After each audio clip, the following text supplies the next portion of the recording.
बिस्मिल्लाहिर्रहमानिर्रहीम। Welcome to our YouTube channel. तो आज की इस लेक्चर के अंदर हम बात करेंगे कि मल्टीप्लिकेटिव इन्वर्स जो है मैथमेटिक्स के अंदर मैट्रिक्स से रिलेटेड जो चैप्टर है नाइन्थ क्लास के अंदर, उसके अंदर मैट्रिक्स के अंदर हम सीखने जा रहे हैं कि आप लोग किस तरह से मल्टीप्लिकेटिव इन्वर्स निकाल सकते हैं। अब बात करते हैं कि हमारा टॉपिक है हम किस तरह से मल्टीप्लिकेटिव इन्वर्स निकाल सकते हैं। तो उसके लिए आपको पास दो चीज़ों का नॉलेज होना चाहिए कि आपको एक तो अर्जेंट ऑफ अ मैट्रिक्स क्या होता है उसका पता होना चाहिए, और दूसरा आपको पता होना चाहिए कि डिटर्मिनेंट ऑफ अ मैट्रिक्स क्या होता है। तो टॉपिक हमारा ये है कि मल्टीप्लिकेटिव इन्वर्स जो है वो हम किस तरह से फाइंड आउट कर सकते हैं। तो आइए स्टार्ट करते हैं। मल्टीप्लिकेटिव इन्वर्स निकालने के लिए फ़र्ज़ करें एक मैट्रिक्स में अपने पास से फ़र्ज़ कर लेता हूँ, जो कि मैट्रिक्स है ए।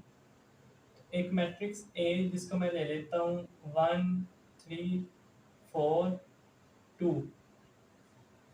और क्वेश्चन आता है कि मल्टीप्लिकेटिव इन्वर्स निकालें इस मैट्रिक्स का, ठीक है।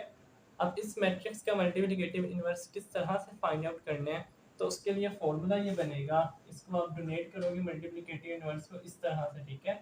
तो ए मल्टीप्लिकेटिव इन्वर्स, इसका फॉर्मूला होता है कि आपके पास एडजॉइंट को आपने डिवाइड कर देना है, adjoint of a matrix A को determinant of a matrix A, ठीक है। डिटर्मिनेंट का सिंबल ये होता है। तो डिटर्मिनेंट ऑफ ए से आपने क्या कर देना है, डिवाइड करवा देना है। अब हमें पता होना चाहिए कि एडजॉइंट किस तरह से निकालते हैं और डिटर्मिनेंट किस तरह से निकालते हैं। तो ये दोनों चीज़ों का इल्म होगा, तो ये दोनों चीज़ें निकाल कर हम सिंपल यहाँ से डिवाइड करवाएंगे, तो हमारे पास इस मैट्रिक्स का जो है ए मैट्रिक्स जो गिवन है इसका मल्टीप्लिकेटिव इन्वर्स निकल आएगा। तो सबसे पहली चीज़ तो हमें पता होनी चाहिए कि एडजॉइंट ऑफ अ मैट्रिक्स क्या होता है। तो हम बात कर लेते हैं यहाँ पर साइड पर, एडजॉइंट ऑफ अ मैट्रिक्स। अब ए मैट्रिक्स है तो एडजॉइंट ऑफ अ मैट्रिक्स ए निकाल देते हैं। देखिए जो आपके पास सिंपल मैट्रिक्स दी होगी ना, कोई भी दी हो, आपने सिंपल करना क्या है, उस मैट्रिक्स की जो ये वाली साइड्स है ना, डायगोनल एंट्रीज कह लें या प्राइमरी डायगोनल, इसको जो है आपने इंटरचेंज कर देना। ये यहाँ पर 2 है, आपने उठाकर यहाँ ले आना है, यहाँ पर 1 है, उठाकर यहाँ ले आने हैं।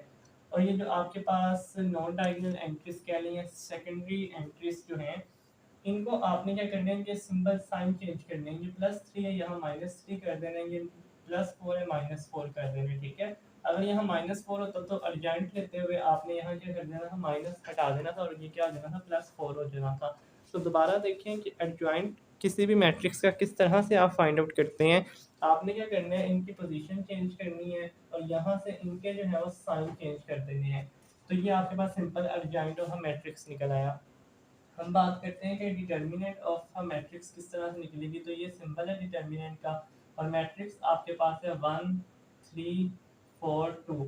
तो इसका डिटर्मिनेंट निकालने के लिए पहले ये सिंबल लगा दें, फिर सिंपल आपने इन दोनों को मल्टीप्लाई करवाना है, ठीक है। डिटर्मिनेंट निकालने के लिए 1 × 2 और बीच में हमेशा माइनस का साइन आएगा, ठीक है। तो माइनस का साइन जब लगाएंगे तो इन दोनों को मल्टीप्लाई करवा देना, 4 × 3। तो देखें 1 × 2 2, -4 3 12। तो 2 - 12 साइन बड़ी वैल्यू को -10, तो ये आ गया ए का डिटर्मिनेंट। अब हम यहाँ पर मल्टीप्लिकेटिव इन्वर्स के फॉर्मूले में ये वैल्यूज पुट करेंगे तो हमारे पास आंसर आ जाएगा। देखें ये फॉर्मूला है adjoint divided by determinant of A. तो हमने एडजॉइंट क्या निकाला है, A multiplicative inverse is equal to adjoint of A. Adjoint of A क्या है, दोनों को पोजीशन को चेंज किया 2 1, और दोनों की साइंस चेंज किए, -3 हो गया, -4 हो गया। नीचे डिटर्मिनेंट ऑफ ए, डिटर्मिनेंट क्या निकाला, -10। तो आपके पास क्या आ जाएगा, -10। अब देखें सिंपल इस -10 को आप इन तमाम वैल्यूज़ के साथ ऊपर क्या करवा दें, डिवाइड करवा दें, इसको अंदर ले जाएं आप, तो आपके पास आ जाएगा A multiplicative inverse is equal to 2। ये 1/10 मतलब 2 को मल्टीप्लाई करवाएंगे 1/10 से, तो सिंपल आप इस तरह नीचे भी लिख सकते हैं, divided by -10, -3 divided by -10, -4 divided by -10 और 1 डिवाइडेड बाय -10। इसको मजीद जो सोल्व होते हैं तो करने 2 1 2 2 5 10, तो आ जाएगा 1/5 यानी -1/5, माइनस माइनस से कैंसिल, तो ये आ गया 3/10। ये ऐसे ही आ जाएगा -1/10, और ये माइनस माइनस से कैंसिल, 2 2 4 2 5 10, तो 2/5। तो ये आ गया आपके पास ए का मल्टीप्लिकेटिव इनवर्स। यानी आपको दो चीज़ें पता होनी चाहिए, एक तो आपके पास एडजॉइंट क्या होते हैं और आपके पास दूसरी चीज़ की डिटर्मिनेंट ऑफ अ मैट्रिक्स क्या होता है। जब आपको ये दो चीज़ें पता होंगी आप निकाल लेंगे सिंपल। तो इस फॉर्मूले का आपको पता होना चाहिए कि adjoint of A divided by determinant of A करेंगे तो आपके पास मल्टीप्लिकेटिव इनवर्स आ जाएगा। कोई भी मैट्रिक्स गिवन हो और वो आपसे कहे कि इसका मल्टीप्लिकेटिव इनवर्स निकालें, तो उम्मीद करता हूँ आपको मल्टीप्लिकेटिव इनवर्स निकालना आ गया होगा। तो चैनल पर फर्स्ट टाइम है तो चैनल को सब्सक्राइब कर दीजिए। हम आपसे मिलेंगे नेक्स्ट किसी इंटरेस्टिंग लेक्चर के साथ। इजाज़त दीजिए। अल्लाह हाफिज़।